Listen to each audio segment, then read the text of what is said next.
Hey everyone, how's it going? Welcome back to InfoGamer. This is going to be an update to one of the lessons in our Photon tutorial series. The lesson that we're going to be redoing is lesson number 5, where we teach you how to create the Photon Room script. Now the reason why I want to redo this lesson is because we've received a number of comments from our subscribers asking us to help them with problems that they're receiving with this lesson.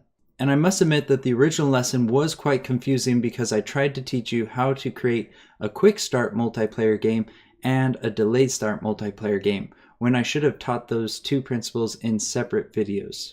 Now in this video I'm going to show you how to do the quick start multiplayer game. This is where all you have to do is click one button and you're immediately loaded into a game that's currently in progress. In the next video we'll show you how to do a delayed start. This is where when you click play, it'll load you into the room but not into the game, and then once the room is filled up, the game will then start. And so that's what I'm going to do, and I'm going to replace the original video with these two videos in the original tutorial series. Alright, so here I have my Photon project open inside of Unity, and the first thing that we did in the original video was we created two new scripts. The first one was our multiplayer settings script, and the second one was our Photon Room script. Now we're going to hold off on creating the multiplayer settings script until the next video. But go ahead and create the Photon Room script. Once you have it created, we're going to open it up in Visual Studios. Now before I show you what you need to create in your Photon Room script, let's go over to our Photon Lobby script. Inside this script, you first need to make sure that you add this line of code to our onConnectedToMaster function. This is photonnetwork.automaticallySyncScene equals true.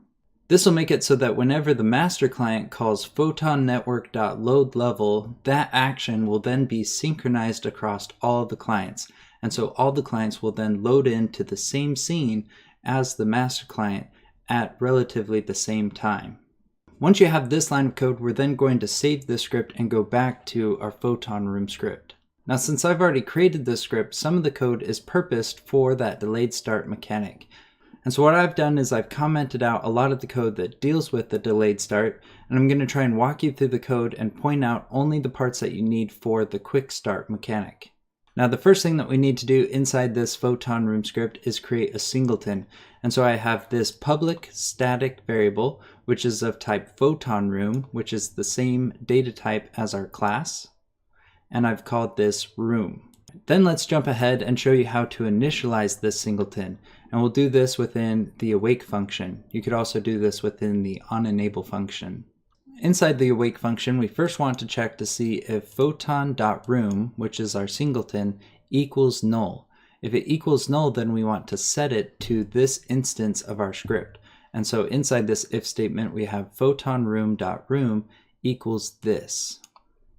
Then we have this else statement, which is checking to see if photonroom.room does not equal null, or in other words, if it has a value. If it already has a value, then inside we want to check to see if photonroom.room does not equal this. If it does not equal this instance of our script, meaning that it equals a different instance of this script, then we want to destroy the old version of our singleton. So we call destroy, and we pass in photonroom.room.gameObject. We then want to set our singleton equal to this new instance of our script. So we have photonroom.room equals this. Then finally, outside our else statement, we want to set this game object to don't destroy on load, and we pass in this.gameObject. This will make it so that this game object persists into the next scene. Now I need to tell you one thing regarding this Photon Room game object, and that is we're going to attach what's called a PhotonView to this game object. Now with the Photon plugin, each game object that has a PhotonView attached to it needs to have a unique identifier.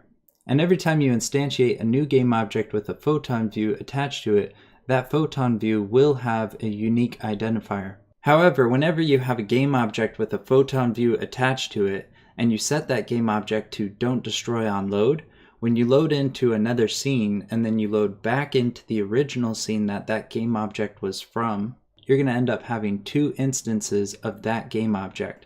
And both of those game objects are going to have the same PhotonView ID, which is going to throw an error in your console window. But don't worry too much about this error message, because in the error message itself, it says that it's going to destroy the game object with the old PhotonView and keep the new one, which is what we're doing right here. Now, if you're OCD about receiving error messages in your console, even if it's not breaking your game, then don't worry, because we've done a video on how to fix this error, and I'll link to it in the description below. So once we have our singleton initialized, the next thing that we want to do is go up to the top and include some namespaces. So the first namespace that we need to include is using photon.pun.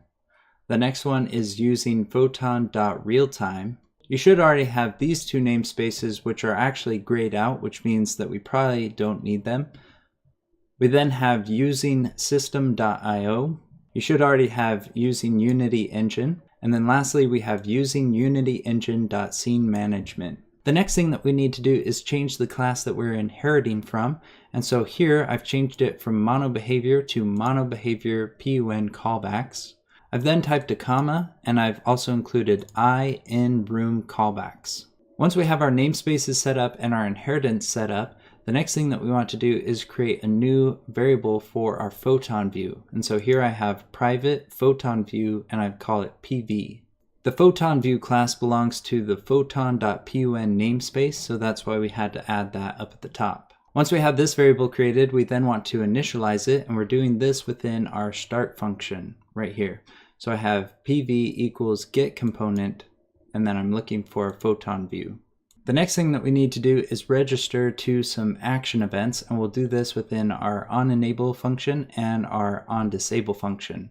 So for our OnEnable function, since we're inheriting from that other class, our OnEnable function is going to look a little bit different. This is a public override void OnEnable function. Inside this function, we call base.onEnable. We then want to call photonnetwork.addCallbackTarget, and we want to pass in this.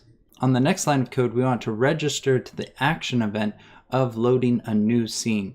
And to do this, we're going to call sceneManager.sceneLoaded, and then we're going to use the plus equals operator, and then we're going to type a new function name. And this function I've called onSceneFinishLoading. Then we can copy our OnEnable function, and we can paste it down here, and then change it from OnEnable to OnDisable. We then want to change it from base OnEnable to base OnDisable. And we want to change it from PhotonNetwork.addCallbackTarget to PhotonNetwork.removeCallbackTarget. We pass in this. And then on the last line of code, we want to change it from the plus equals operator to the minus equals operator. And this will make it so that we're no longer registered to this action event. Now I'll show you how to create this onSceneFinishLoading function in a second, but the next thing that we want to do is get the OnJoinRoom function, which at this point in time for your project can be found in your Photon Lobby script. Now it's perfectly fine to leave it in that script, but at the moment it's not really doing anything. And so you're going to want to go over to your Photon Lobby script and find that function, which I've already found, and then you can cut it out of this script and paste it into our Photon Room script. And so here I have my public override void OnJoinRoom function, and it needs to be spelled exactly like this. Inside our OnJoinRoom function, we want to add in the base function, which is base.onJoinRoom. We can then leave our debug.log statement, which we had previously. Now the next 4 lines of code are more optional lines of code at this point in time. These will be more necessary for our delayed start video, but it can also be helpful information that we might want to save for our player to know. For example, here we're saving a list of all the players in our current game. And here we're saving the number of players in our current room. But I'm actually going to comment out all of these lines of code for now, and we'll talk more about it in the next video. Now the last thing that we need to do in the OnJoinRoom function is call a new function that we're going to create, which I've called startGame. Now let me show you how to create this startGame function. So down here I have void startGame, and inside this function I have an if statement where we are checking to see if we are not the master client. And so I have an exclamation mark and then photonnetwork.isMasterClient. If we are not the master client, then we're just going to return out of this function. But if we are the master client, then we're going to keep going, and we want to call photonnetwork.loadLevel, and then we can pass in the index of our multiplayer scene. And if we want to have a variable that we can change in the inspector, we can then scroll up to the top and we can add in a public int, and we'll call this multiplayer scene. We can then replace this one with multiplayer scene. Once we have the start game function created, the next thing that we need to do is create a function for this on scene finish loading. And so down below my start function, I have this void function called on scene finish loading, and this function requires two parameters. The first one is of type scene, and I've called this scene with lowercase s. The second parameter is an enum called load scene mode, and I've called this mode.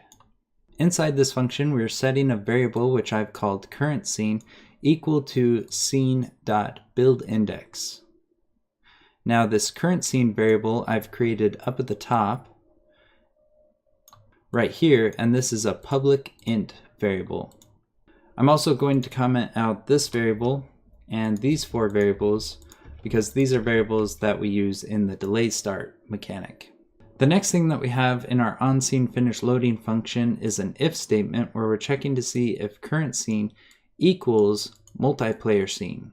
And finally, inside this if statement, we want to call a new function which I've called createPlayer. I'll then scroll down to where we are creating this function.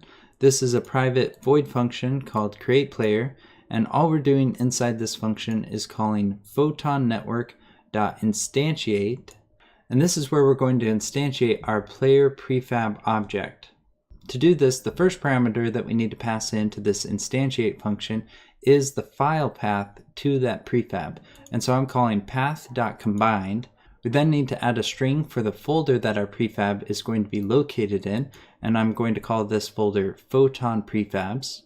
And then we need to specify the name of our prefab, which I'm going to call Photon Network Player. We then need to specify the position in our scene that we want to instantiate this object, and so I'm calling transform.position, which should be 0, 0, 0. We then need to specify a rotation for this object, which doesn't really matter, and so I'm just passing in quaternion.identity. And then lastly, I'm passing in a 0 for the data parameter. Now to summarize the code that we've talked about in this video, I have this Photon Room script from one of my other projects where I'm only doing a quick start multiplayer game. And by the end of this video, if you're still having trouble getting your game to work, then I'll include a link in the description below where you can view this script and use it to check your work. So first off, you're going to need these namespaces. You can pause the video and copy these down. The next thing that you need is to inherit from MonoBehavior PUN callbacks and OnJoinRoom callbacks. These are the four variables that we talked about in this video. In the awake function, I'm setting up my singleton here, and I'm also initializing my PhotonView variable right here. Now it doesn't really matter where you initialize this. You can initialize it in your onAwake function, in your onEnable function, or your start function. In the onEnable function, we are registering to the action event of whenever a new scene is loaded. In the onDisable function, we are removing our registration to that action event. Here I have the OnJoinRoom function, which is called whenever our player connects to the room. Inside this function, I'm calling our start game function if we are the master client. In our start game function, since we are the master client, I'm then calling PhotonNetwork.loadLevel, and I'm passing in multiplayer scene. I then have our on-scene finish loading function, which is called whenever we load a new scene. I'm then setting our current scene variable, and I'm checking to see if our current scene equals our multiplayer scene, and then I'm calling our createPlayer function. In our createPlayer function, we are using PhotonNetwork.instantiate to instantiate our Photon Player object. So now that we have our Photon Room script created and you know the basics of doing a quick start multiplayer game, let's save our scripts and go back to Unity. Inside Unity, you need to create a new empty game object, which I've already created right here. This is my room controller game object, and once you've created this game object, we then need to attach our Photon Room script to this game object. So you can select that script in your project window and then drag it into the inspector. The only variable that we need to set for this script is our multiplayer scene, which will be what we have in our build settings. So the index of our multiplayer scene is 1, so I'm going to set that to 1. Now the next thing that we need to do is add this PhotonView component, and you can add that by clicking on the Add Component drop-down menu and then search PhotonView, and you just want to select the plain PhotonView, not any of these other options. Then what we need to do is create our Photon Player prefab object, which I've already created. I have it located right here. Now at this point in time, to create this game object, all you need to do is create any 3D object like a cube or a capsule, and then you need to add a PhotonView component to this game object. You'll then want to rename this game object to Photon Network Player, as I've done with this game object, and the name needs to be exactly the same as what we have in our create player function. And so right here I have Photon Network Player, and that's the name of my game object. You'll then need to save this project as a prefab in your project files, but the location is important. You're first going to need to create what's called the resource folder, which I have right here. And it's very important that it's spelled exactly the same with a capital R. It's spelled R-E-S-O-U-R-C-E-S. Underneath this folder, we're going to need to create another folder which I've called Photon Prefabs. And this folder needs to be spelled exactly the same as what we have in our create player function right here. So right here I have Photon Prefabs, and that's the name of this folder. This is then the folder that you can drag your Photon Network Player game object into to create that prefab. Now the last thing I'm going to do is make this capsule object a child to my Photon Network Player object, and that way we can see it within our scene. I'm then going to remove this Photon Network Player object from my hierarchy. Now there's one more thing that you're going to need to do before we test this game, and that is you're going to need to create a new scene for your multiplayer scene. To do this, you can just go to File, New Scene. I'm going to save. You can then go to File and then Save As. I'm then going to go to my Scenes folder, and then you can save the scene as multiplayer and then hit Save. But I've already created this scene, so I'm just going to close it. You're then going to go to File, Build Settings, and you're going to want to make sure that you drag in your main menu scene and then your multiplayer scene. Now we can build our project, test it out, and see if we can get two games to connect to the same room. Once it's finished building, I'm going to click play, and then I'm going to click play in the editor. Once we've connected to the Photon servers, our battle button will be enabled, and I'm going to click battle in the editor. I'm then going to go to my standalone, and I'm going to click battle. Now if I go back to our editor and I expand our hierarchy, you can see that we have two Photon Network Player objects. And I can move one over in my scene, and there you can see we have two capsule objects in our game view.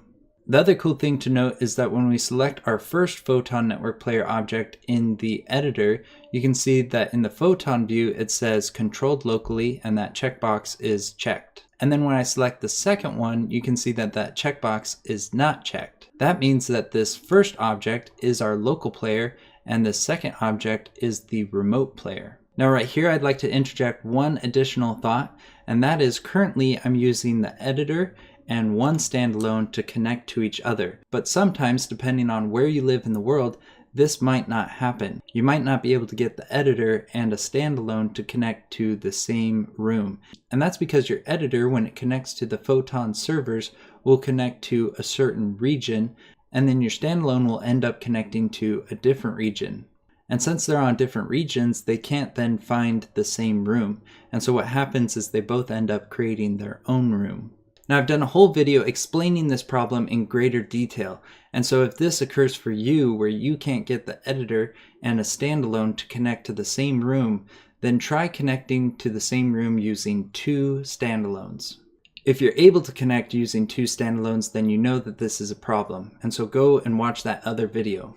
Now that's everything that I'm going to cover in this updated lesson on how to do a quick start and create your Photon Room script. If you wish to see the original video, then I've also linked that video in the description below. If you've already seen the original video and you found this video to be more helpful, then give this video a thumbs up. If you have any questions, then leave them in the comments below or join our new Discord server. And finally, make sure that you subscribe to our channel so you can be up to date on all our latest videos. Thanks for watching, and we'll see you next time.